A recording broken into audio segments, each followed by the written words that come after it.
গরমকালের এক দুপুর।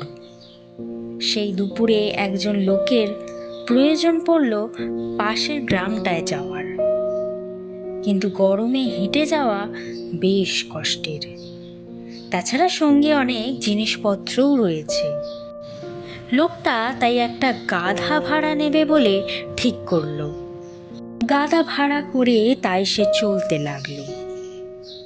বেশ কিছু দূর যাওয়ার পর রোদে ভীষণ ক্লান্ত হয়ে নেমে পড়ল গাধার পিঠ থেকে। কিন্তু রাস্তায় কোথাও গাছ দেখতে পেল না যে তার নিচে একটু বিশ্রাম নেবে। তাই সে গাধার ছায়ায় একটু বসলো জিরিয়ে নিতে।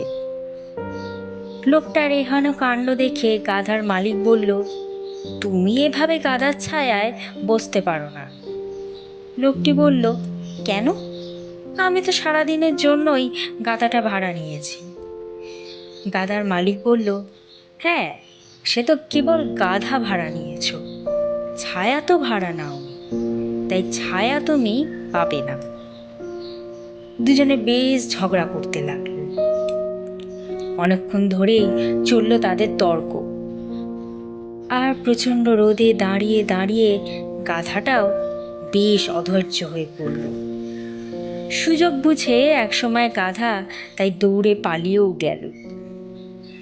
গাধা আর তার ছায়া দেখতে না পেয়ে তাদের ঝগড়া থেমে গেল।